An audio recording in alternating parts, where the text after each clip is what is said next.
আমার চ্যানেলে সকল বন্ধুকে জানাই স্বাগত। আমি আবার চলে এলাম একটি রেসিপি নিয়ে। রেসিপিটি দেখুন, দেখে ভালো লাগলে লাইক শেয়ার কমেন্ট অবশ্যই করবেন। আর যদি নতুন বন্ধু হয়ে থাকেন একটা সাবস্ক্রাইব করে দেবেন। আজ আমি চিচিঙ্গে দিয়ে একটি রেসিপি বানাবো যেটি খেতে অসাধারণ লাগে। আর এটি আমি করব আজকে নারকেল দিয়ে। তার জন্য নারকেলটাকে ছাড়িয়ে ভেঙে নিলাম, এবারে কুড়িয়ে নেব।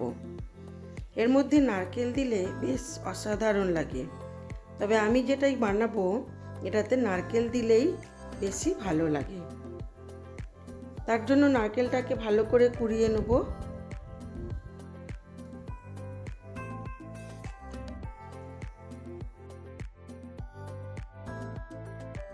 নারকেলটা কুড়ানো হয়ে গেছে, আর চিচিঙ্গেটাকে ছাড়িয়ে সরু সরু পাতলা পাতলা করে কেটে নিয়েছি। এটা আমি করব সর্ষের তেলে।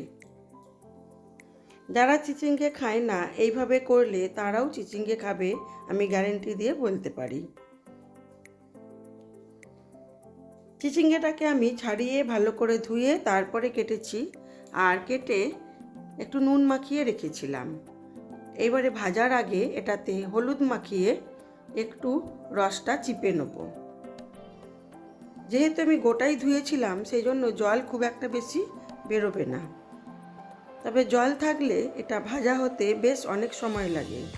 সেই জন্য এটাকে শুকনো করে নিয়েই একেবারে নিগড়ে জলটাকে বের করে দিয়েই ভাজলে ভালো হয়। তেলটা আমার গরম হয়ে গেছে, এবারে আমি নুন আর হলুদ মাখানো চিচিঙ্গেটাকে ওর মধ্যে দিয়ে দেবো।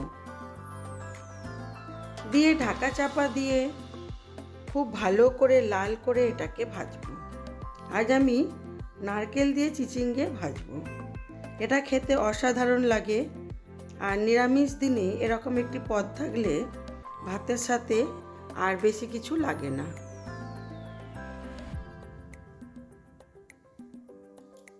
প্রথমে চিচিঙ্গেটাকে আমি একটু নাড়াচাড়া করে নেব, তারপরে ঢাকা চাপা দেব, না হলে জল বেরিয়ে চিচিঙ্গেটা পুরোই সেদ্ধ হয়ে যাবে, তাতে চিচিঙ্গের টেস্টটা অনেকটাই কমে যাবে।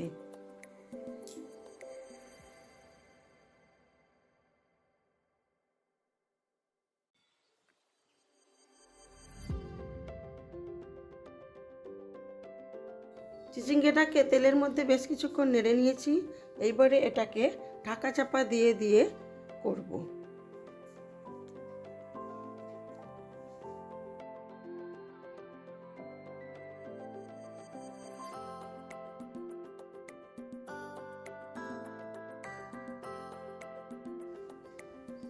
যে কোনো সবজি সুন্দর করে সময় ধরে করলে খেতে কিন্তু বেশ লাগে।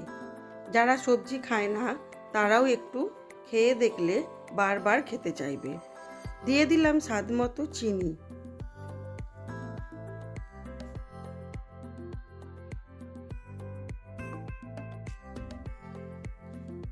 চিচিঙ্গেটা প্রায় ভাজাই হয়ে এসেছে, এবারে কম আঁচে এটাকে আরও কিছুক্ষণ ভেজে লাল করে নেব।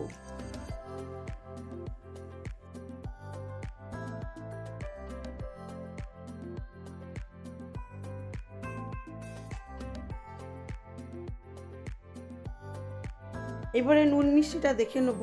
আপনারা চাইলে এর মধ্যে কাঁচা লঙ্কা চিড়েও দিতে পারেন, তাহলে ঝাল মিষ্টি বেশ খেতে লাগবে। আমি একটা কাঁচা লঙ্কা দিয়েছিলাম। ভাজা হয়েই গেছে, এইবারে দিয়ে দিলাম কুড়িয়ে রাখা নারকেলটা দিয়ে আর বেশিক্ষণ এটাকে ভাজাভাজি করব না।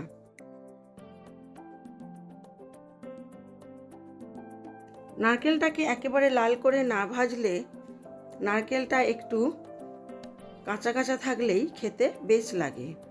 হয়ে গেছে আমার নারকেল দিয়ে চিচিঙ্গে ভাজা। এটা খেতে অসাধারণ লাগে ভাতের প্রথম পাতে, তবে গরম গরম ভাত হলে আর কথা হয় না। চলুন এবারে আমার আজকের লাঞ্চ মেনুটা আপনাদের সাথে শেয়ার করি।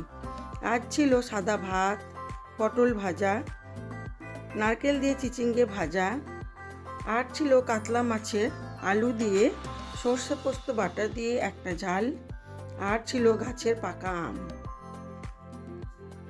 আজ এইটুকুই।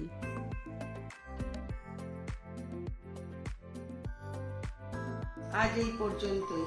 সবাই ভালো থাকবেন, সুস্থ থাকবেন, নিজেদের খেয়াল রাখবেন।